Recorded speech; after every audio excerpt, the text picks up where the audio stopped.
Kalau misalnya bauran pembangkit listrik kita seperti sekarang ini, hybrid itu lebih bersih dibandingkan dengan mobil listrik yang full. Wow. Itu lebih bersih. Oke. Jadi itu hasil penelitian kami. Di tengah ancaman krisis lingkungan, industri otomotif menawarkan banyak pilihan teknologi mereduksi emisi. Mobil listrik, hybrid, sampai flexi fuel jadi opsi baru untuk konsumen. Mana yang kira-kira paling cocok untuk market dan kondisi Indonesia? Pengembangan energi terbarukan, iya, penting. Penurunan emisi CO2 penting. Namun lebih penting dari itu adalah kita menumbuhkan industri baru yang berasal dari dalam negeri sendiri. Sehingga pada akhirnya ya masyarakat kita bisa bekerja, SDM kita bisa bekerja dengan baik, dan pendapatan negara itu akan bertambah. Kami berdiskusi dengan Profesor Mechanical Engineering Study dari Universitas Gadjah Mada, Profesor Din Darlianto, dan peneliti energi ekonomis dari Economic Research Institute for Asian and Southeast Asia, ERIA, Dr. Aloysius Joko Purwanto. Dalam rangka mengejar target NDC 2030 untuk sektor transportasi, jawabannya no single solution. Tidak ada jawaban tunggal bahwa harus ini, tidak. Dengan target besar net zero emission pada 2060 dan National Determined Contribution di 2030, sejauh apa capaian sudah diraih pemerintah? Upaya apa saja yang bisa dilakukan oleh industri untuk mendukungnya? Serta solusi apa saja yang bisa kita gunakan?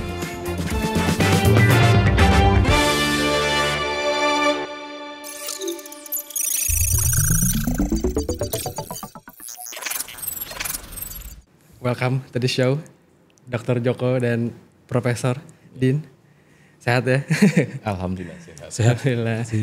Sebagai gambaran awal, gerbang masuk dari cerita kita ini, diskusi kita, saya paling minta dijelaskan dari Dr. Joko dulu kali ya, soal perspektif ekonomis terhadap isu net zero emission ini sebenarnya untuk mudah dipahami itu seperti apa sih kita memulainya? Ya, jadi kalau kita lihat sebenarnya tujuan akhir dari segala isu atau segala tujuan mencapai net zero emission itu kan mencegah yang kita sebut sebagai malapetaka iklim. Jadi ada beberapa hal yang mungkin sudah sering diungkapkan dalam riset seperti cuaca yang semakin tidak teratur, kemudian suhu ekstrim yang semakin sering terjadi, panasnya ekstrim, dinginnya ekstrim, lalu musim yang bergeser. Nah itu yang kita ingin cegah kan. Makanya setiap negara, hampir setiap negara di dunia sekarang sudah menerapkan target mereka. Lalu juga menetapkan strateginya mencapai itu. Segala hal yang kita sebut seperti transisi energi dan lain-lain, kita lakukan untuk menuju ke arah sana mencapai net zero emission atau carbon neutrality. Nah dari sisi ekonomi, jelas itu hal yang sangat menantang.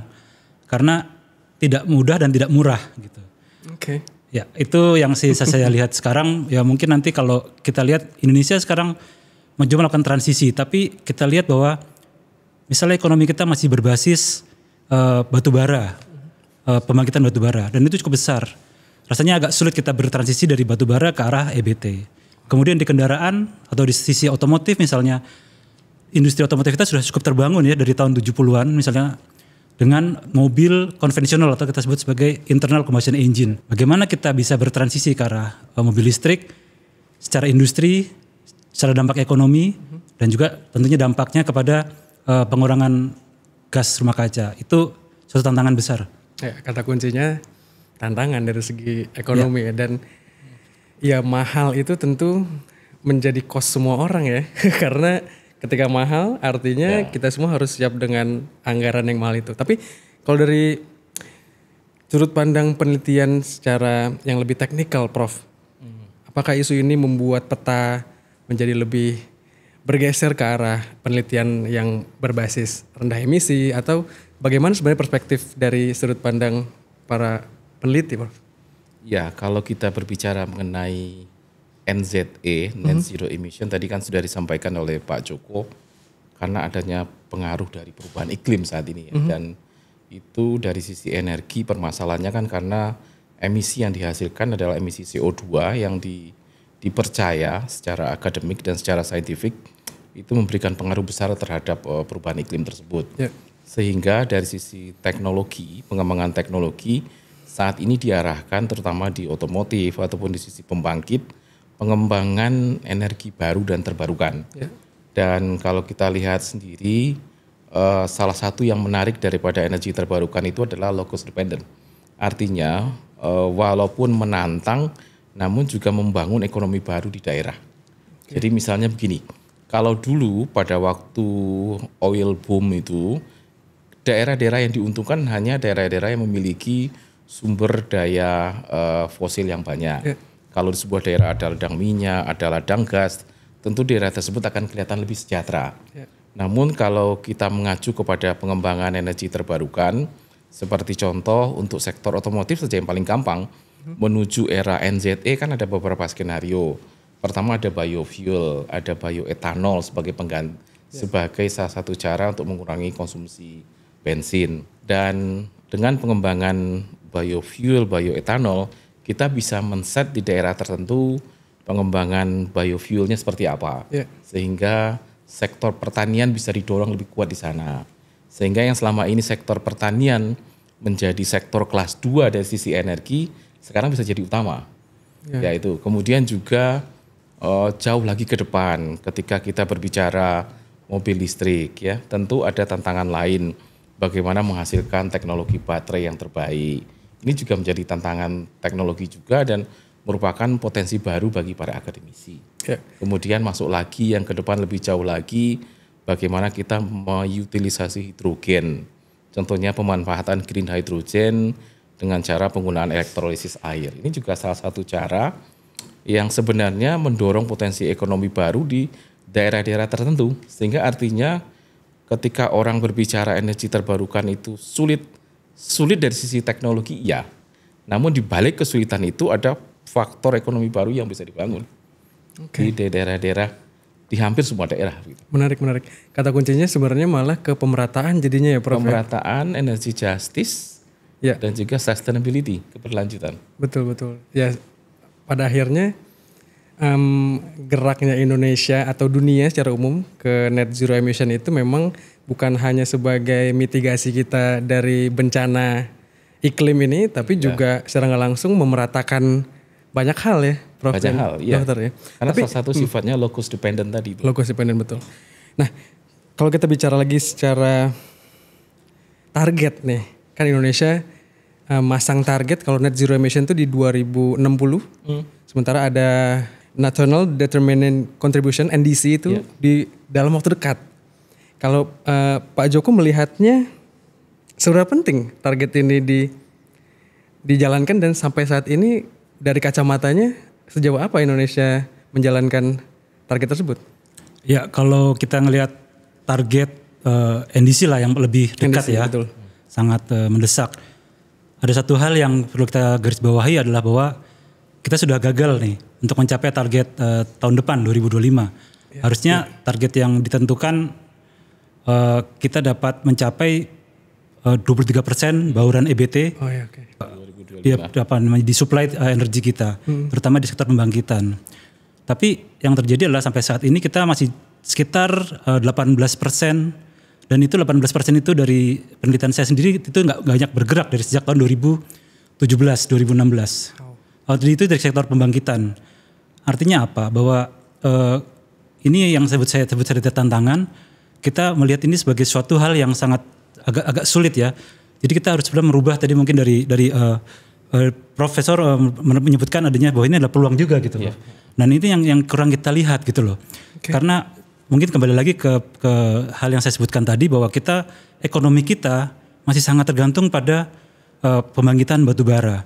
Dan itu batu bara itu sebagai sumber pembangkitan masih yang paling termurah. Jadi kalau kita lihat sini sekarang ini adalah bahwa pemerintah masih memprioritaskan ekonomi di atas tujuan iklim. Itu yang saya lihat begitu. Sehingga masih kurang mengubah tantangan itu menjadi peluang. Itu yang saya lihat. Misalnya dampaknya apa? Dampaknya misalnya salah satunya adalah penetrasi mobil listrik menjadi kurang efisien dalam kaitan untuk mengurangi emisi gas rumah kaca. Dari penelitian area sendiri yang kami lakukan di lembaga yang tempat saya bekerja, bahwa kalau kondisi bauran energi di pembangkitan kita masih seperti sekarang, jadi 60% masih batu bara, lalu EBT-nya masih di bawah 20%, itu walaupun penjualan mobil listrik kita bisa mencapai 100% pun, pengurangannya masih di bawah 1%, pengurangan gas rumah kacanya. Jadi kayak nggak ngefek gitu loh. Memang ada efeknya, yaitu misalnya kayak impor bensin berkurang atau polusi udara di kota berkurang, tapi kalau CO2-nya sendiri itu secara total nyaris tidak efektif. Oke. Berarti apakah ini membuat Indonesia masih di dalam tanda kutip jalan yang tepat menuju target NDC ini, Pak Joko? Kayaknya harus sudah masuk ke ini ruang ICU sebetulnya. Kalau istilahnya mesti harus mengambil tindakan yang lebih drastis gitu. Iya. Ya. Mungkin Prof bisa melanjutkan atau menambahkan nanti. Betul sekali. Dari perspektif Profesor gimana? Kira-kira apakah kita di jalan tepat? Terus apa ya kira-kira yang bisa dilakukan sama teman-teman engineer untuk mendorong pemerintah melakukan movement itu, gerakan itu, betul? Kebetulan kita di UGM sangat banyak melakukan kajian tentang ini ya. Kalau berbicara aturannya sudah ada. Jadi kita punya peraturan pemerintah nomor 79 tahun 2014 tentang kebijakan energi nasional. Di sana diatur bahwa ada bauran energi di tahun 2025, bauran EBT kita, energi baru dan terbarukan sebesar 23%. Dan sebagai sebuah aturan harusnya itu diikuti dan dikejar. Oke. Namun yang terjadi selama ini para stakeholder energi sering berantem tentang angka tersebut. Angka ini realistis atau tidak? Kalau saya sebagai seorang akademisi ya kalau sebuah aturan sudah ditetapkan ya dikejar. Dan kemudian juga dari sisi pemerintah juga sepertinya masih ragu juga untuk menekan para manufacturer, kemudian juga industrialis untuk segera mendorong pertumbuhan energi kita dari energi fosil menuju energi terbarukan. Yang ketiga yang mungkin menjadi tantangan juga adalah karena social impact-nya tidak pernah diperhatikan selama ini. Jadi saya masih ingat di tahun 2011 kami dari UGM pernah melakukan kajian terhadap efektivitas program pemerintah migrasi dari BBM menuju BBG. Jadi kita menguji untuk 4 kota ya, dari Yogyakarta yang dekat dengan UGM, kemudian Bandung yang dekat dengan banyak perguruan tinggi, Jakarta juga, bahkan sempat ke Sumatera juga. Dan ternyata sosial literasi tentang BBG itu masih rendah. Dan ini kan sebenarnya salah satu permasalahan mendasar ketika sebuah program itu dibangun, harusnya sosial literasinya dibangun juga. Betul. Jadi mereka tidak takut. Kemudian juga saya tidak bisa membayangkan ketika pemerintah sudah mencanangkan di tahun 2031 kita mulai masuk hidrogen gitu ya. Nah, dan knowledge public knowledge tentang hidrogen kan juga belum cukup ya. Dan saat ini kita belum punya rencana untuk itu. Jadi sebenarnya masalah mendasar adalah bukan mahal murahnya teknologi, tapi social impact yang tidak kuat, tidak adanya comprehensive planning dari pemerintah dan juga dukungan dari stakeholder yang lain juga tidak begitu menyeluruh. Kalau kita lihat misalnya ketika pengalaman Jerman dalam melakukan proses pensiun dari PLTN kan mereka juga bertahap gitu ya, tidak semua langsung pensiun, namun juga bagaimana mitigasi ketika mereka pada musim dingin seperti apa, itu mereka bangun, apakah impor energi dari Prancis itu sudah dibangun perencanaan itu. Dan di kita permasalahannya adalah the devil is in detail gitu. Jadi permasalahan kita itu ketika berbicara detail. Sehingga nanti kalau kita lihat kita sudah punya roadmap menuju NZE dari sisi transisi energi kita sudah punya. Dari setiap 5 tahun perencanaannya bagus. Yang jadi masalah bagaimana siapa yang mengawal. Dan juga komitmen pelaksanaannya itu. Betul. Lantas kalau di sektor otomotif nih, karena kita di industri otomotif, kira-kira kontribusi apa yang bisa dilakukan sama industri otomotif ya Prof? Atau sekarang udah di jalan yang tepat kah? Ya sebenarnya kan kalau kita lihat kontribusi, kita mengacu saja kepada perencanaan atau roadmap pemerintah kita menuju NZE ya. Dan kalau kita lihat datanya menarik. Yang berhubungan dengan sektor transportasi itu ada rencana penggunaan green hydrogen di tahun 2031 untuk sektor transportasi. Satu itu. Yang kedua, yang paling dekat adalah biofuel untuk sektor transportasi sampai 40%. Ya, artinya Itu nggak kecil ya Prof ya? tidak kecil itu. Yang perlu dibangun kan adalah kalau dari sisi ekonomi, Pak Joko paham sekali ada aspek supply dan ada aspek demand. Demand, betul. Kalaupun pemerintah mendorong, artinya demand-nya ada kan. Kemudian supply-nya bagaimana? Betul. Kemudian perimbangan antara sektor energi dengan sektor pangan juga seperti apa? Kan ada dua ya, ketika kita berbicara ingin mengurangi konsumsi solar, ya solusinya biofuel dari Biofuel. sawit ya. Betul. Ataupun biofuel dari alga. Tapi kebutuhan masyarakat akan minyak sawit juga perlu tinggi. kita Betul. pertimbangkan. Kemudian juga ketika kita mengurangi konsumsi bensin, solusinya etanol. Ya. Pertanyaannya bagaimana dengan konstruksi engine kita? Ya memang Brazil berhasil melaksanakan E100. Namun kalau kita lihat sendiri pada konstruksi engine-nya kan sedikit berbeda. Nah, pertanyaannya ini bisa dilakukan oleh industri manufaktur. Dan saya yakin kalau pemerintah mendorong, industri manufaktur akan jalan.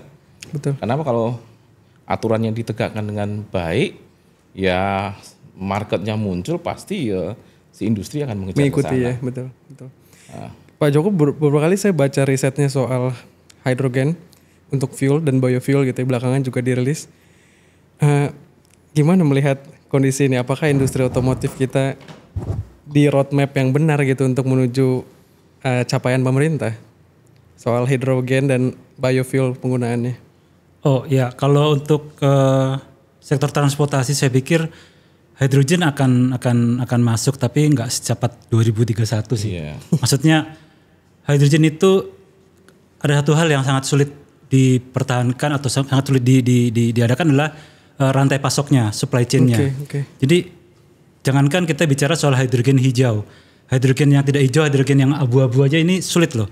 Jadi kalau kita lihat apa yang terjadi di California misalnya, mereka sudah ada mobil yang berbahan bakar sel tunam atau fuel cell hydrogen. Itu sudah dipasarkan di California misalnya. Tapi gas station atau pumping stationnya itu pada tutup. Karena apa? Karena ketersediaan hidrogennya nggak bisa memenuhi. Padahal itu belum green hydrogen. Oke. Jadi itu saya lihat masalah hidrogen di situ. Jadi rantai pasoknya. Yang kedua adalah bahwa ada satu hal yang jadi semacam lebih mana dulu ayam dengan telur untuk buat hidrogen. Kalau kita bisa bikin listrik dari EBT, nah kenapa kita nggak pakai listriknya itu untuk langsung untuk melistriki misalnya perkampungan atau industri? Kenapa mesti kita bikin jadi hidrogen? Nanti hidrogen jadi listrik lagi. Itu yang sering jadi pertanyaan. Hidrogen itu akan tercapai nanti kalau menurut saya jika kita sudah bisa memetakan misalnya di mana ada supply, di mana ada demand. Seperti kita tahu misalnya EBT potensinya sangat besar di daerah Indonesia Timur misalnya untuk dibangkitkan menjadi listrik. Lalu di beberapa tempat geotermal misalnya atau panas bumi yang di gunung atau di hutan, di sana tidak ada demand. Mungkin itu jadi tempat-tempat di mana hidrogen bisa dibuat gitu. Nanti setelah itu baru ditransport ke di mana ada demand. Tapi itu transportnya pun akan memakan biaya dan akan memerlukan teknologi. Jadi itu akan masuk saya pikir belakangan. Biofuel saya pikir tetap adalah salah satu hal yang Indonesia harus pertahankan sebagai salah satu cara untuk transisi energi di sektor transportasi. Yang jadi masalah sekarang adalah bahwa untuk biodiesel ini saya dari ngobrol-ngobrol dengan rekan-rekan Gaikindo, mereka yang lebih paham juga soal teknik mobil, mungkin Prof juga lebih mumpuni. Biodiesel itu sulit untuk kendaraan di atas untuk dicampurkan di atas 40%. 50% mungkin bisa, tapi akan cukup menantang untuk perubahan. Ya, kalau engine-nya diganti. Ya, perlu ada perubahan engine untuk valve segala macam, dan mungkin lebih cocok untuk aplikasi di truk angkutan untuk berat di misalnya daerah pertambangan atau perkebunan di luar kota. Untuk bioetanol ini yang jadi tantangan juga adalah bahwa kita selain tadi yang Prof sampaikan, saya juga melihat bahwa kita sulit untuk menyediakan atau memperoleh bahan baku bioetanol dengan harga yang memadai. Kalau sekarang kita buat bioetanol tuh yang di Surabaya atau Jawa Timur dari molasses. Molasses itu byproduct kalau kita membuat gula dari tebu. Ya. Dan itu harganya sangat tinggi. Jadi untuk kebutuhan industri mereka akan lebih mampu menyerap dibandingkan oleh kebutuhan transport. Makanya sampai sekarang kita pun tidak bisa berskala nasional. Kan kita sekarang ada bioetanol 2%, tapi hanya di Surabaya dan kota-kota Jawa Timur. Kalau saya melihat Indonesia punya potensi, tapi di generasi kedua bioetanol. Jadi ya itu yang sorghum atau mungkin bungkil jagung. Ya itu lebih atau murah juga tandan kosong palem. Sawit. Ya terus gabah. Tapi masalahnya itu teknologinya kita belum sampai ke sana. Jadi enzimnya itu masih sangat mahal. Jadi masih di tahap penelitian. Potensinya besar. Itu kalau saya dari studi kami area juga bahwa ada potensinya itu sekitar 35 juta kiloliter kita bisa ngambil misalnya itu. Sementara kebutuhan gasolin kita, kebutuhan bensin kita tuh sama 35 juta kiloliter. Nah itu kalau kita bisa tutup dengan banyak etanol generasi kedua itu akan luar biasa. Memangkas banyak emisi ya. Tapi ada bottleneck atau kebuntuan di sisi ekonomi teknologinya begitu. Oke. Tapi at least beberapa pilihan jadi terpapar di depan mata gitu ya. Kira-kira Prof yang paling realistis dilakukan saat ini dalam waktu dekat gitu untuk mengejar si ketertinggalan kita dalam target tadi di bidang apa, Prof? Transportasi ya. Ya kalau riset-riset yang sudah kami lakukan, apalagi salah satu tulisan kami di Energy Policy tahun 2019 ya, dalam rangka mengejar target NDC 2030 untuk sektor transportasi, jawabannya no single solution. Tidak ada jawaban tunggal bahwa harus ini, tidak. Jadi misalnya ada energi bauran. Jadi bauran untuk energi sumber-sumber energi terbarukan yang perlu kita kembangkan. Jadi ada sekian persen untuk biofuel, angkanya saya lupa secara pasti gitu ya. Kemudian ada sekian persen untuk melaksanakan mandat E5, kemudian ya mandat dari Kementerian SDM. Kemudian kita tidak bisa melupakan peran bahan bakar gas juga, itu bagian dari menuju transisi energi kita. Betul. Kemudian masuk ke mobil listrik, itu juga persentasenya ada. Jadi salah satu modeling energi yang kami bangun itu kita mempropos ke pemerintah, dan kalau tidak salah dari hasil kajian itu menjadi bahan pembanding dari peraturan Permen Perindustrian mengenai roadmap pengembangan kendaraan listrik berbasis baterai. Itu dari hasil riset mahasiswa S3 yang kami kembangkan di UGM. Ya intinya bahwa tidak ada jawaban tunggal. Betul. Jadi harus ada bauran energi yang disusun secara tepat, dan salah satu hal lagi yang perlu dikoreksi dari tata kelola energi saat ini adalah bahwa pengembangan energi jangan hanya berbasis list cost. Ya, kalau kita mengacu kepada list cost, ujungnya satu, kembali ke batu bara dan minyak. Betul.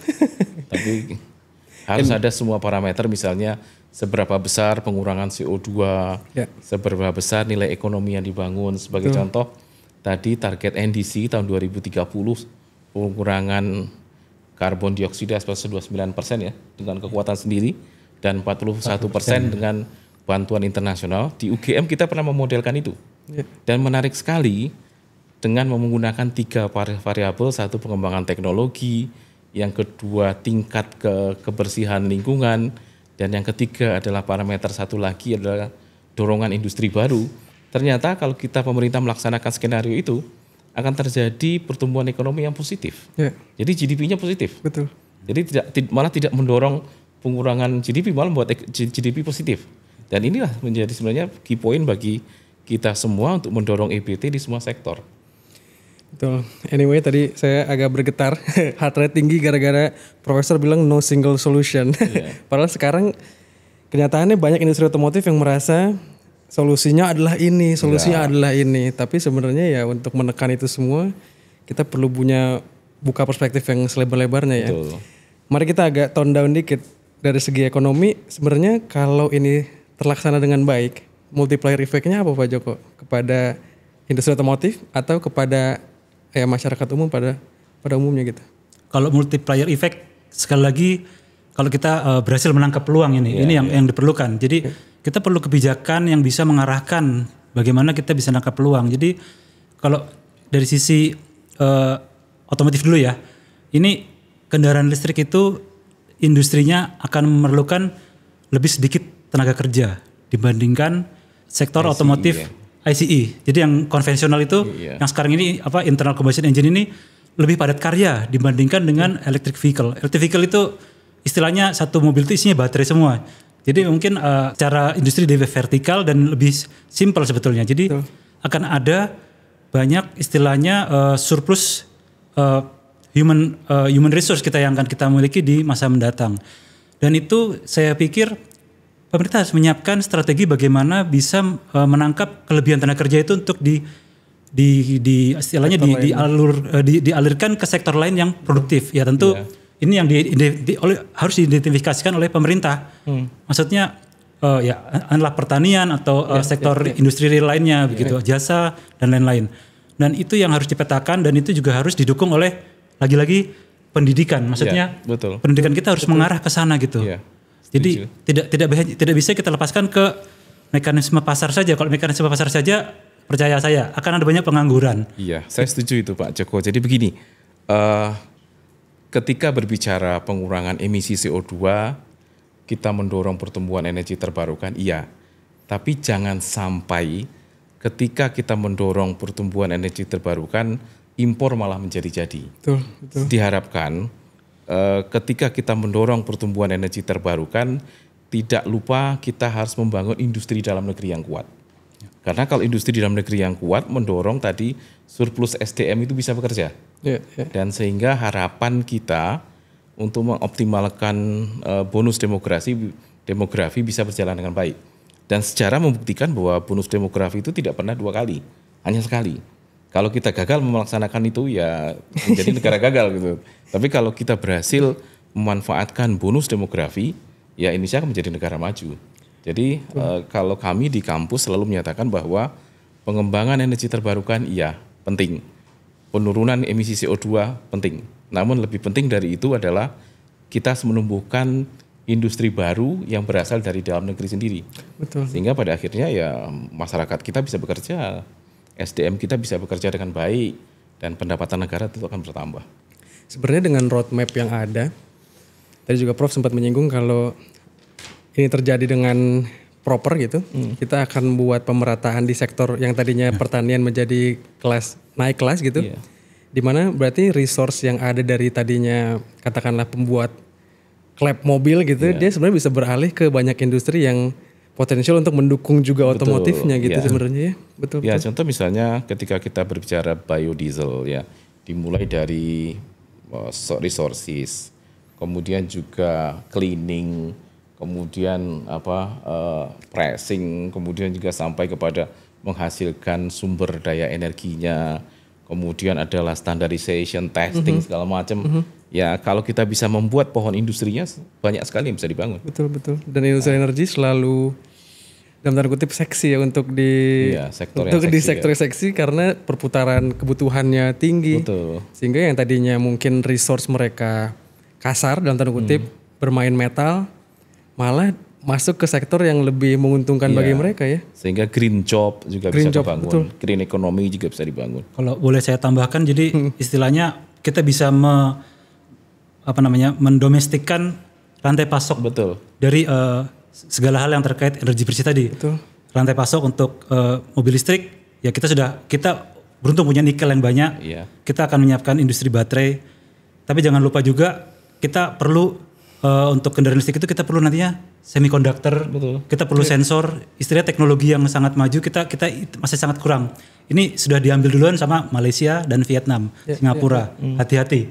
Kemudian kalau kita bicara soal PLTS atau solar cell dan segala macam, ini potensi industrinya sangat besar untuk solar panel, segala macam. Kita punya pasir silika itu inverter sangat banyak.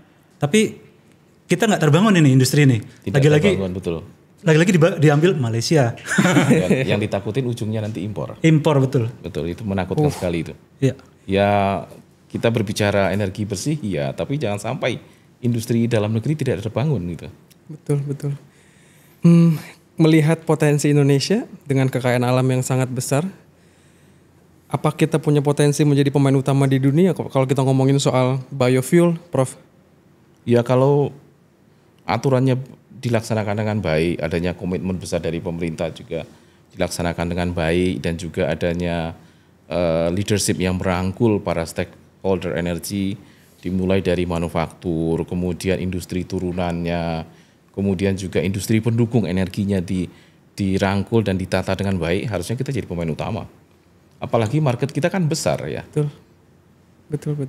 Dan juga konektivitas antar wilayah kan sekarang sedang dibangun. Ini juga peluang bagi kita sebenarnya untuk membangun industri. Pak Joko tanggapannya? Oh ya, sangat setuju saya. Saya perlu satu hal yang ingin saya tambahkan, mungkin dari sisi tadi biofuel kita perlu riset. Betul. Dana riset dibanyakin gitu loh. Ya, ini untuk mendukung, tadi saya sudah sebutkan second generation itu perlu riset. Kalau kita bisa murah, kita punya potensi untuk second generation bioethanol itu sangat besar. Iya. Kemudian yang kedua, potensi surya kita pun sangat besar gitu loh. Nah ini yang kita nggak terbangun. Mungkin pernah dengar ini Sun Cable Project. Jadi Singapura itu dia akan mengimpor listrik berbasis tenaga surya dari Australia, dari Northern Territory. Itu 2 gigawatt akan lewat kabel bawah laut, lewat Laut Timur ini rasanya. Lalu sampai ke Singapura. Itu istilahnya ini ada kabelnya dibikin di halaman kita gitu kan. Loh padahal kita punya potensi itu begitu besar loh untuk solar. Dan solar panel intensitas surya kita sangat tinggi. Tapi kita nggak mengembangkan itu gitu loh. Jadi kita akhirnya jadi penonton. Nah ini nanti kita akan menonton deh itu kabel lautnya lewat bawah laut kita. Ya tapi ini dari sisi sisi riset and development sekarang pemerintah cukup kuat ya. Iya. Apalagi 2 tahun terakhir ini salah satu program besar namanya Inspirasi. Jadi Indonesia NTU Singapore Research Institute for Sustainability and Innovation. Kebetulan saya menjadi koordinator nasional untuk itu. Dan dana sangat besar digelontorkan oleh pemerintah untuk bidang energi terbarukan. Dan ada beberapa topik-topik riset project masa depan yang sangat bagus. Salah satunya hydrogen and fuel cell. Ya. Dan saya jadi leadernya untuk konsorsium ini. Kemudian juga ada unconventional geothermal research group ada juga. Kolega saya juga salah satu leadernya. Kemudian teman UI, Profesor Herman juga pengembangan energi surya. Kemudian juga ada lagi Profesor Wawa dari ITS pengembangan biofuel. Ya, jadi sebenarnya sebenarnya arah menuju itu sudah baik ya, sudah ada ya. Yang menjadi pertanyaan bagaimana kita mempertahankan ke depan itu jadi bagus sehingga menjadi center of excellence di bidang pengembangan energi terbarukan itu tantangan besar bagi kita. Betul. Kalau boleh saya tambahkan juga harapan dari ini saya sering bicara juga sih dengan teman-teman yang bergerak misalnya di penyediaan atau pengembangan PLTS gitu ya. Mereka harapkan itu sinyal harga gitu loh. Jadi pemerintah itu sampai sekarang ini belum memberikan harga yang memadai misalnya untuk membeli listrik dari penyedia swasta, terutama dari penyedia PLTS gitu loh. Jadi akhirnya begini. Jadi kalau misalnya saya bisa bikin PLTS ya, entahlah di mana, di Sumba atau di mana, saya bisa bikin di sana. Tapi misalnya produksi listrik saya ini biaya produksinya Rp2.000 per KWH misalnya. Loh pemerintah mau belinya cuman kalau harganya 1.200 ya. 1.300 ya. Itu berdasarkan dari harga pembangkitan di batubara gitu loh. Nah, terus yang 800 siapa yang nalangin gitu loh. Ini yang jadi pertanyaan. Kalau di negara lain misalnya contoh yang paling ekstrim itu Vietnam. Itu ditalangin harganya. Bahkan ditambah profit margin sedikit. Akibatnya apa yang terjadi di Vietnam? Mereka melonjak dari tahun berapa saya lihat 2017 sampai 2021 tuh dalam 3-4 tahun itu melonjak sekitar 16 kali lipat dari tadinya cuma 1 giga sampai 16 giga solar panelnya. Iya. Tapi satu hal lagi mungkin itu contoh ekstrim tapi nggak terlalu baik juga karena pada akhirnya pengembangan solar panel atau PLTS tidak hanya cukup PLTS-nya tapi perlu mengintegrasikan PLTS tadi ke jaringan. Jadi perlu transmisi, perlu jaringan distribusi dan lain-lain. Perlu baterai, mungkin lebih mahal daripada itu. Tapi sekali lagi kembali sinyal harga ini loh, mohon diberikan kepada sektor swasta karena swasta ini siap masuk gitu. Tapi kalau pemerintah kayaknya nggak kasih sinyal kapan kita masuk nih, istilah mereka udah siap depan pintu tapi pintunya nggak dibuka dikit gitu. Betul. Dari sektor energi bahkan kita punya peluang banyak untuk membuat menjadi lebih green. Tapi ya kita tinggal menunggu gongnya pemerintah aja ya. Betul. Sana buka titik jos itu. Mengutip Prof fit and tarif ya. Fit and tarif tadi betul. Mengutip Prof Din tadi soal the evil is in detail. Juga teman-teman yang riset butuh sorotan terkait Betul. pendanaan, bukan hanya ide yang digagas terus gitu ya tiap tahun dikasih tahu ide-ide besar, tapi ketika eksekusi kan detail-detailnya kita butuh banyak resource gitu ya untuk mengerjakan itu. Ya, yang kedua juga mungkin tambahan sedikit ketika kita melakukan riset itu kan ada satu fase yang kita kenal sebagai hilirisasi ya. Ya. Dan itu juga komitmen negara untuk menggunakan hilirisasi. Ya. Hasil riset dari lokal itu juga perlu didukung ya. Seperti contoh saya sendiri juga punya beberapa paten yang sudah produk riset kami bisa terhilirisasi. Namun ketika suatu waktu hilirisasinya berjalan dengan baik, namun suatu waktu tertutup lagi juga pernah. Dan komitmen seperti itu perlu didorong. Dan namun saya yakin ke depan juga kalau dalam transisi pemerintahan berjalan dengan baik dan ada komitmen tentang itu, ya bukan mustahil kita akan jadi pemain utama sih. Ya. Betul. Ya. Dari tadi kita udah ngomongin pemerintah, mungkin tersenggol-senggol sedikit gitu ya. Tapi sebenarnya saya pengen nanya yang lebih konkret sebenarnya. Kira-kira arah kebijakan apa yang dibutuhkan untuk saat ini untuk mencapai itu? Saya pikir kembali ke tadi pernyataan Prof yang sangat relevan. Jadi perlu pandangan atau perlu pemikiran yang sangat terintegrasi. Jadi dan menyeluruh gitu. Jadi pemerintah ini kadang-kadang kalau saya lihat kelemahan dari kebijakan adalah bahwa tidak ada integrasi dengan antar berbagai sektor. Misalnya kayak biofuel, itu misalnya yang berbicara dari Kemenperin. Ya. Tapi tidak terintegrasi dengan kebijakan di sektor pertanian atau kehutanan dan lain-lain. Keuangan. Betul. Ini yang sangat kita butuhkan. Juga dari sektor tadi akhirnya pendidikan, menyiapkan SDM.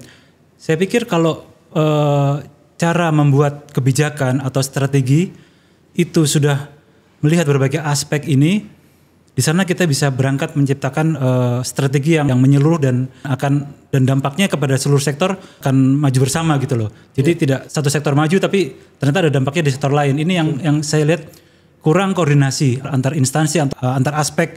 Ya, yang terkait eko personal ya. Betul. Eko sektoral ya, bukan personal ya. Betul.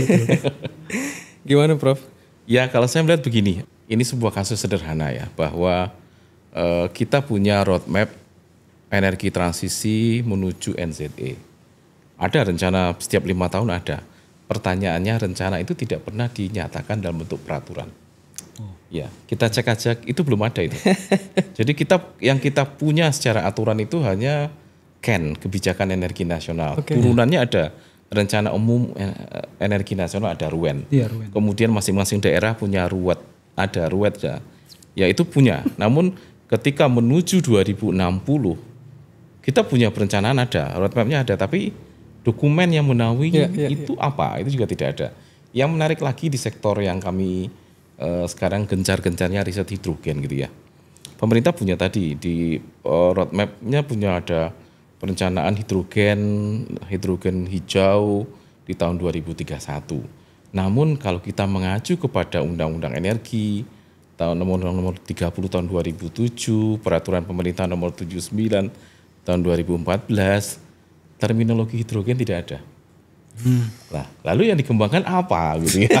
Ini menarik. Oleh karena itu kami di UGM sekarang bekerja sama dengan beberapa stakeholder energi sedang mencoba mengajukan rumusan mengenai roadmap hidrogen ke depan ke pemerintah seperti apa. Dan kita bahkan berjanji juga siap kalau seandainya pemerintah meminta bantuan untuk menyusun rancangan peraturan pemerintah pun kita juga siap. Ya, jadi sebenarnya salah satu yang menjadi masalah itu adalah kita tahu tugas pemerintah itu banyak. Namun yang perlu dilakukan oleh pemerintah adalah sharing beban ke masyarakat. Misalnya untuk membangun aturan baru rumit, perlu belajar lagi kan ada kampus. Kan ada lembaga riset seperti ERIA. Itu kan kalau semuanya kita berjalan searah ke depan saya pikir semuanya bagus ya. Betul. Ya kerap kali isu ini tuh dianggap sama masyarakat jadinya, saya ingat banget saya sejak SMP mungkin ya saya udah terpapar kalau di buku bahasa Inggris itu terpapar dengan efek rumah kaca. Iya. Tapi sampai sekarang pun maksudnya ini belum jadi isu yang panas diomongin di masyarakat padahal ini erat banget sama kita kaitannya padahal ya. Saya coba tarik lagi perbincangan kita ke otomotif. Rasanya salah satu solusi dari sektor otomotif, sektor transportasi untuk menekan emisi adalah dengan menggencarkan penggunaan transportasi umum, Iya, public transportation. bagus itu. Dari sudut pandang ekonom, itu salah satu solusi kah atau gimana? Iya, jelas itu salah satu solusi terutama di kota besar ya, transportasi publik. Jadi satu hal pemerintah ingin memajukan ini yang juga kadang-kadang ini ya, jadi yang tadi saya bilang itu konfliktual. Karena satu hal pemerintah ingin mengenjot misalnya mobil listrik, dikasih insentif, pengurangan pajak segala macam.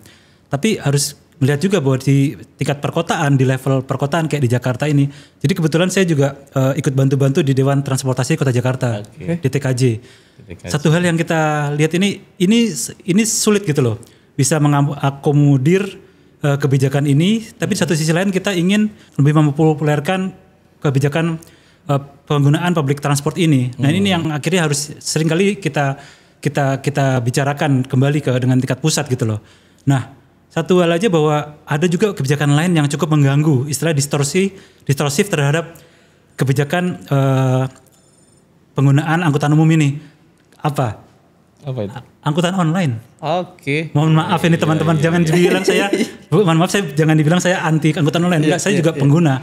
Tapi dalam hal ini saya coba mengguna misalnya dari rumah ke tempat terminal atau stasiun, lalu setelah itu jadi dari stasiun ke kantor demikian. Jadi istilahnya ujung-ujungnya aja gitu loh kalau perlu. Tapi kalau yang dekat banget ya saya jalan. Kayak saya jalan dari First mile sama last mile. First mile last mile itu. Dan itu yang mengkhawatirkan adalah misalnya di Jakarta transportasi umum ini online ini muncul 2014 dan itu mengakibatkan sulitnya angkutan umum di Jakarta untuk berkembang secara presentasi atau pangsa pasar pengguna gitu loh.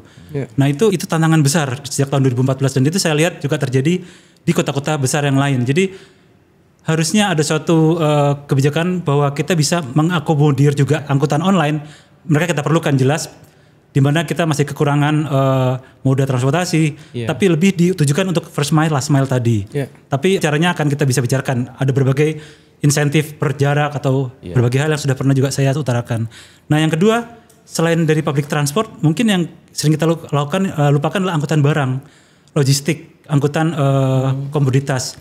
Ini yang jadi tantangan kita, bukan mungkin juga di kota, pasti di kota juga, tapi juga dipergerakan antar kota, kayak di Pantura atau kayak di jalan. Ini proporsi truk kita terlalu besar gitu loh. Dan ini sistem logistik di mana kita ada perpindahan barang dari transportasi, misalnya dari first mile last mile tadi, dan dengan menggunakan truk kecil atau vans, lalu ke truk besar, lalu ke kereta atau ke kapal. Ini yang kurang kita kembangkan juga. Jadi akhirnya penggunaan energi kita kurang efisien karena kita masih bertumpu terus pada penggunaan kendaraan darat berbasis BBM tadi gitu. Tapi gimana Prof? Apakah sebenarnya ada banyak cara dari sektor energi untuk membuat itu menjadi lebih dalam tanda kutip bersih gitu? Ya salah satu contoh yang banyak hal yang dilakukan di negara maju ya, misalnya carbon tax gitu ya. Kita juga sudah mengadopsi konsep carbon tax.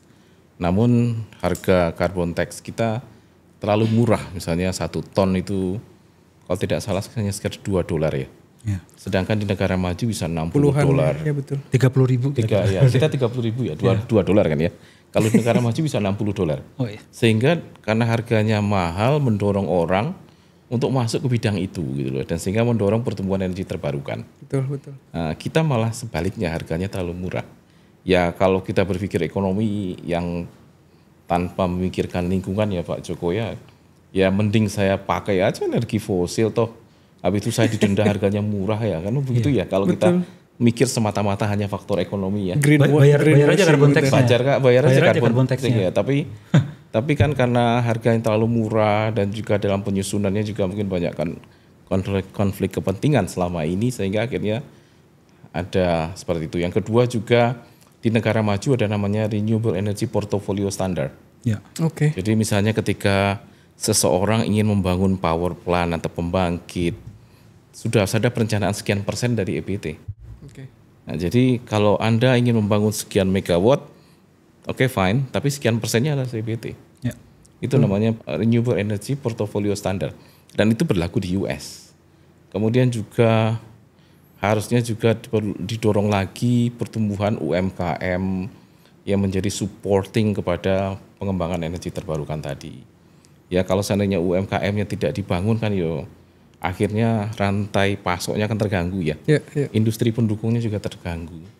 Kemudian tadi dari sisi R&D-nya juga pemerintah, apalagi kita sekarang punya BPDS ya, Badan Sawit ya. Dan sekarang mereka punya dana yang digelontorkan untuk pengembangan teknologi sudah sangat bagus ya. Itu mungkin perlu didorong. Namun lebih dibalik itu adalah bagaimana di dalam R&D itu ada namanya Technology Readiness Level. Nah, bagaimana mendorong dari TRL 1 menuju 3, 3 menuju 6, 6 menuju 9 baru hilirisasi. Yang jadi masalah adalah dari 6 menuju 9 itu, kalau dari sisi riset kita mengenal namanya the Valley of Death, lembah kematian teknologi. Itu perlu di sana peran negara harusnya. Betul. Jadi kalau kita lihat kan perguruan tinggi kita banyak, lembaga riset kita banyak. Kenapa inovasi kita tidak masuk ke market? Rata-rata dari 6 menuju 9 itu banyak gagal di sana. Betul. Dan kegagalan bisa jadi karena faktor teknologi yang sudah obsolete gitu ya. Faktor market yang sudah menutup. Kemudian ada faktor lagi misalnya kejenuhan para peneliti. Itu kan perlu juga dorongan kuat dari negara itu. Wow. Saya mau kasih gambaran soal industri otomotif saat ini yang tengah seru banget menggarap kendaraan listrik berbasis baterai. Bahkan tadi kita udah bincangin juga kalau beragam insentif digelontorkan pemerintah. Di sisi lain ada juga kendaraan mobil atau motor mungkin belum, mobil yang hybrid yang sebenarnya lebih visible bagi menurut kami saat ini lebih visible. At least untuk kita bergerak dari kota A ke kota B itu lebih visible dan lebih menjadi transisi yang empuk gitu bagi masyarakat. Perspektif ekonom seperti apa Pak Joko melihat tren listrik seakan racing, diangkat sama pemerintah, digerek tinggi, sementara ada juga sektor hybrid yang sebenarnya kita akui itu transisi yang lebih smooth. HEV ya. HEV betul. Jadi itu yang bukan plug-in ya. Jadi kalau dari studi kami sendiri, pertama kami melihat bahwa HEV ini punya potensi besar loh untuk mengurangi konsumsi gas rumah kaca dan konsumsi. Kalau misalnya bauran pembangkit listrik kita seperti sekarang ini, itu HEV itu hybrid itu lebih bersih dibandingkan dengan mobil listrik yang full. Itu lebih bersih. Jadi itu hasil penelitian kami karena istilahnya emisi yang dikeluarkan oleh kendaraan listrik itu terutama di pembangkitan itu begitu besar sehingga akhirnya HEV yang tadi karena konsumsi bahan bakar lebih efisien dibandingkan dengan mobil ICE yang sekarang ini itu potensinya besar untuk mengurangi GRK dan juga mengurangi konsumsi energi. Kalau kita sampai 2040 2050 bauran kita masih tetap 60% batu bara EBT kita masih di bawah 20%, mendingan HEV aja daripada BEV. Hybrid aja daripada mobil listrik yang full ini. Dan kita lihat juga ada potensi pasar yang besar. Jadi kalau saya pernah melihat data Gaikindo sendiri, itu dari tahun 2022 ke 2023 penjualan hybrid itu naik 5 kali lipat. Dari sekitar 10.000 unit per bulan ya. Per setahun itu 10.000 unit menjadi sekitar 50.000 unit. Sementara kalau yang baterai itu hanya naik sekitar 2,5 sampai 3 kali lipat. Jadi dari sekitar 10.000 atau 7.000 menjadi sekitar 21.000 gitu. Padahal itu BEV sudah dikasih insentif tadi kan. Pertama paling enggak ada PPNBM sudah dikurangi waktu itu. Lalu VAT dikurangi jadi dari 11 jadi 1%. Dan itu yang kita lihat berarti masyarakat masih lebih memilih membeli hybrid karena tadi mungkin ada beberapa faktor ya mungkin seperti kayak daya tempuh, ketersediaan charging atau mungkin mereka belum biasa untuk nantinya memelihara kendaraan listrik masih nggak tahu. Tapi kalau hybrid kan seperti memelihara mobil biasa aja. Dan itu menurut kami bisa jadi semacam harusnya hybrid ini bisa jadi semacam jembatan transisi dari internal combustion engine menuju ke BEV. Jadi itu yang jadi bridging gitu istilahnya. Tapi sekali lagi jangan sampai kita terjebak nantinya kita nggak switch kendaraan listrik karena pada akhirnya kita memang perlu kendaraan yang berbasis listrik memang. Memang pada akhirnya. Ya, pada akhirnya gitu. Jadi HEV ini punya potensi untuk mengurangi sekarang ini jadi bridging, tapi juga jangan sampai kita terjebak kelamaan gitu. Ya artinya jangan hanya transisi terus. Iya transisi terus. Gimana Prof tanggapannya terkait HEV? Saya setuju apa yang disampaikan oleh Pak Joko. Jadi tadi Pak Joko melihatnya dari sisi hulu sampai hilir. Tadi kan kenapa emisinya HEV itu lebih rendah dari BEV yang disampaikan Pak Joko, karena kan pembangkitnya dari batu bara tadi. Sehingga kalau kita secara mungkin kalau di otomotif itu CO2 itu dihitung atas 2 level. Ya. Yang pertama from well to tank, tank to wheel gitu ya. Ya. Oke. Ya kalau tadi yang disampaikan Pak Joko itu menghitung seluruhnya. Nah, sehingga hybrid electric vehicle lebih optimum dari sisi karbon dioksida yang dikeluarkan dan juga konsumsi bahan bakar. Jadi hitungan ekonomisnya seperti itu memang.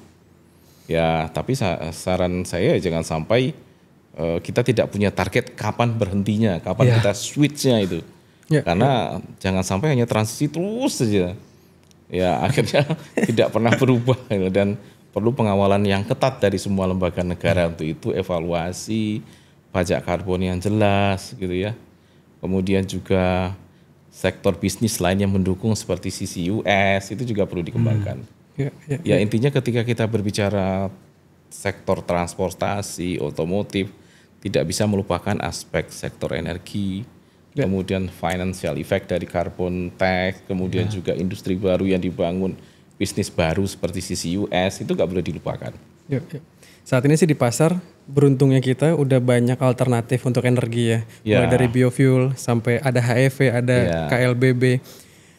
Tapi ironis juga melihat sebenarnya industri HEV di Indonesia saat ini at least untuk yang otomotif banyak penyerapan resource Indonesia. Di sisi lain KLBB sekarang banyak juga yang impor utuh dari luar, masuk mudah, diberikan keringanan pajak segala macam, sehingga rasanya perlu juga kita mendorong pemerintah untuk memberikan insentif kepada mobil yang HEV gitu. Karena serapannya sangat banyak kepada masyarakat, bukan gitu Pak? Ya itu tergantung lagi sih ke pemerintah untuk memberikan insentif. Saya pikir kalau kita lihat potensi pasar kemarin, harga HEV yang sekarang ini lebih mahal daripada kendaraan konvensional, tapi ternyata cukup menarik animo yang cukup besar, dan pemerintah sudah mengumumkan kemarin, Pak Menteri Airlangga menyatakan bahwa untuk sementara ini kita tidak ada insentif untuk HEV kan. Saya pikir sudah ada pertimbangan tertentu untuk hal itu. Mungkin mereka melihat elastisitas pasar sudah mencukupi dan berbagai hal, misalnya mereka juga ingin misalnya BEV ini juga cukup masuk terlebih dahulu, karena kalau saya melihat sendiri pada kenyataannya insentif yang diberikan pemerintah ini sebetulnya masih kurang mendongkrak penjualan mobil listrik loh. Maksudnya kalau kita lihat target pemerintah itu berapa, saya lupa, tahun depan 2025 itu 500.000 ya, kalau 500.000 kalau nggak salah harusnya sudah ada sudah terjual atau sudah terproduksi di Indonesia. Dan sekarang kita masih jauh dari 300.000 tahun depan. Ya. Dan 1,3 juta untuk motor. Iya. Sepeda motor. Berarti masih jauh loh, masih jauh. Maksudnya kalau mungkin itu ada pertimbangan dari mempertimbangkan perkembangan pasar BEV sendiri gitu. Wow, masih punya banyak PR sepertinya pemerintah kita bersama untuk ke situ. Tapi menjelang akhir atau mungkin bahkan kita akan tutup diskusinya ke arah sebenarnya ini ada di jalur yang tepat apa enggak, Prof?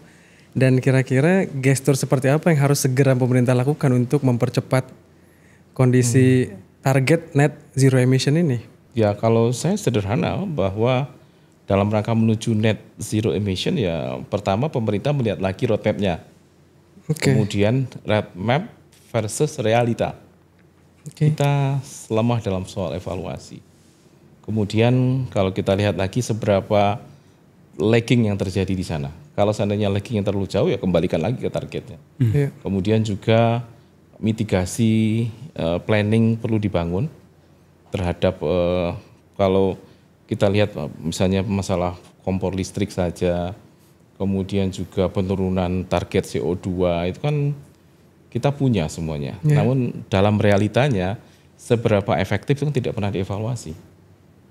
Karena mungkin juga menyangkut KPI seseorang gitu ya. Takut mau evaluasi. Tapi kalau kita lihat di beberapa report-report ilmiah, para akademisi selalu mengeluarkan. Termasuk kami dengan beberapa mahasiswa S3 yang melakukan riset di kebijakan energi, kita mengeluarkan report-report itu di beberapa jurnal-jurnal besar ya, seperti RSER, kemudian Energy Policy, Energy System kita keluarkan ya dalam rangka mengingat kembali agar pemerintah kembali kepada jalur yang benar. Kalau dari sisi planning sudah baik. Yang menjadi masalah adalah siapa yang mengontrol, siapa yang mengevaluasi. Dan kalau kita lihat di beberapa negara maju itu kan tiap tahun ada istilahnya mereka mengeluarkan NZE report-nya. Ya. Ada, semua negara ada. Bahkan Jerman itu mengeluarkan seberapa besar penurunan CO2 mereka setiap tahun, sektor apa yang masih lemah, itu ada laporannya setiap tahun. Bahkan tetangga terdekat kita, Singapura juga ada. Kemudian menuju abad hidrogen, mereka juga memikirkan apa tantangannya, tahun ini seperti apa ada. Namun di kita tidak. Ini yang jadi masalah. Ya, dan itu yang rasanya Profesor dukung untuk harus pemerintah mulai buka transparansi terhadap itu ya. Terhadap semua kritikan, terbuka terhadap semua data. Karena apapun kebijakan yang baik yang dibangun tanpa berbasis data yang dievaluasi, saya pikir sulit ya. Betul. Ya mungkin teman-teman ekonom seperti Pak Joko kan apalagi berbicara data nyata. Ya begitu sih. Dari sudut pandang ekonom, bagaimana menutup diskusi kita ya, ini? Baik. Ini kalau dari saya mungkin satu hal yang harus dilihat adalah tadi koordinasi antar bidang itu sangat diperlukan. Yang kedua adalah bagaimana kita harus bisa melihat berbagai hal secara menyeluruh dari hilir ke hulu. Ya. Tapi ini lebih dari itu. Kalau kita melihat setelah industri mobil listrik, kita harus melihat seberapa hijau sih penambangan kita, seberapa hijau fabrikasi baterai, kemudian mobil, penggunaannya, tenaga listriknya, dan jangan lupa satu hal yang kita tadi hampir luput ini. Bagaimana kita akan memproses nanti mobil atau baterai yang sudah masuk ke akhir hayatnya. Betul. Nah ini yang kita perlukan. Jadi bagaimana kita bisa mendaur ulang, bisa memproses waste tadi atau sampah bekas tadi menjadi hal yang berguna atau kembali menjadi baterai. Circular ekonomi itu yang kita harus lihat, dan itu banyak peluangnya. Jadi saya menutup dengan peluang. Tadi saya buka dengan tantangan, saya ini menutup dengan peluang. Kira-kira begitu saja, Mas. Betul. Wow, lagi-lagi saya berdebar mendengar itu karena memang ironis sekali melihat kita yang tengah gencar memberikan pemerintah khususnya insentif kepada kendaraan model baru. Di sisi lain kendaraan lamanya belum dipikirkan. Kelak pun kendaraan baru ini yang membawa bongkahan baru baterai yang chemicalnya tinggi banget, kita juga harus pikirkan bagaimana mendaur ulangnya. Yaitu tadi peluang yang harusnya tumbuh industri baru di bidang itu. Betul harapan kita. Dan harapan tumbuhnya industri harus diiringi juga dengan kesiapan resource. Ya, Pak? Jadi tanggung jawabnya Profesor lumayan banyak nih Pak Joko untuk membentuk sosok-sosok baru. Itu tantangan kita di kampus itu. Betul. Ya. Ada lagi yang saya mungkin sempat luput atau mungkin Pak Joko dan Prof ingin utarakan terkait isu ini? Ya, isu ini juga tidak terlepas juga dari isu yang lain. Misalnya contoh begini, sekarang itu di Eropa ada namanya CBAM mechanism. Jadi kita kenapa penting mendorong pertumbuhan energi terbarukan tidak hanya di sektor transportasi, di sektor manufaktur juga penting. Terutama metal ya. Sekarang itu di Eropa bahkan Amerika Utara juga sudah memperlakukan CBAM mechanism, artinya mereka tidak akan menerima produk metal dari negara manapun kalau seandainya dalam prosesnya masih menggunakan fosil, walaupun sedikit ya Pak Joko ya, itu tidak bisa diterima itu.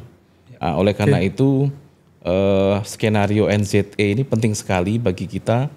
Bukan hanya berbicara transportasi, bukan hanya bicara pembangkit, namun mendukung pertumbuhan industri lain. Betul. Seperti metal tadi. Karena kita tahu bahwa kita punya banyak perusahaan metal dan juga punya nilai ekspor yang bagus. Dan dalam beberapa tahun ke depan katanya akan diberlakukan dengan ketat ya. Betul. Dan kalau itu terjadi dan kita tidak mendukung dengan energi hijau, ya mungkin permasalahan ekspor kita akan menurun gitu ya, dan menjadi masalah ekonomi baru. Pertanyaannya apakah di dalam kita bisa menyerap produksi itu atau tidak kan itu tantangan baru itu. Itu kalau boleh saya tambahkan, ini akan sangat berpengaruh pada daya saing komoditas ekspor kita. Kalau tadi saya misalnya Prof menyebutkan CBAM ini sangat penting karena misalnya tadi kebetulan Prof juga melakukan penelitian banyak di hidrogen Kalau penelitian saya dari area, kami juga sudah melakukan sedikit. Hidrogen ini punya potensi penggunaan adalah di industri dulu kalau Iya, kami lihat iya. sebagai komoditas bukan sebagai energi. Kayak semacam steel atau baja, metal tadi Prof sebutkan itu hidrogen bisa dipakai sebagai reduktan. Jadi untuk mengurangi besinya jadi iron direct reduce iron. Oke. Nah, kalau kita bisa membuat baja dengan menggunakan hidrogen yang bukan rendah kalori tapi rendah emisi, itu kita akan bisa, misalnya kita bisa memenuhi standar CBAM, kita bisa mengekspor ke Eropa. Nah ini mungkin nantinya kalau kita mengadopsi transisi hijau ini, akibatnya adalah bahwa mungkin produk kita akan sedikit menjadi lebih mahal.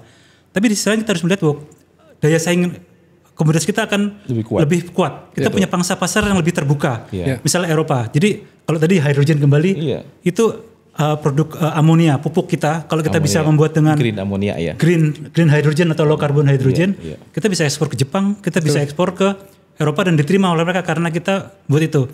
Pertama mungkin bukan untuk pangsa pasar domestik karena harganya tinggi. Betul. Tapi kalau kita bisa ekspor dulu, produksi kita bisa naik mencapai ekonomi skala, akhirnya kita bisa produksi lebih masif, bisa masuk ke pangsa pasar domestik juga untuk industri kita. Saya pikir begitu. Betul, dan dengan resource kita yang cukup melimpah, Ya. kita harusnya bermain lebih cepat supaya tidak tertinggal Iya. di gerbong ini ya. Betul. Pak, ya? Betul. Wow, diskusi yang menyenangkan sekali. Bahkan sampai akhir tiba-tiba kita jadi diskusi lagi soal metal-metalan ya. Dan juga industri metal kan juga dipakai di otomotif sana juga. Betul, kan? betul. Dan ya kalau kita tidak bergerak cepat, bukan tidak mungkin kita tertinggal sangat kepada tetangga bahkan, dan kita jadi penonton lagi-lagi. Itu yang harusnya dihindarkan. Anyway, suatu kehormatan bagi saya Terima bisa kasih. berdiskusi dengan Prof Din, dengan Pak Joko. Perbincangan yang menarik dan isu ini menurut saya perlu sekali didengar oleh banyak orang karena lagi-lagi soal iklim, soal ekonomi adalah sesuatu yang dekat sekali dengan kita. Kita nggak pengen tentunya hidup di dunia yang iklimnya nggak menentu dan juga ekonomi yang nggak menentu, sehingga ya perlu bagi kita untuk mencari banyak solusi. Dalam hal otomotif, lagi-lagi tadi mengutip dari Prof Din, saat ini sih there is no single solution. Jadi kita harus mencoba banyak cara dan kita dorong sama-sama yang punya kuasa untuk bergerak terus ke arah yang lebih baik. Terima kasih banyak Prof Din. Terima kasih banyak Pak Joko. Terima kasih Mas Joko.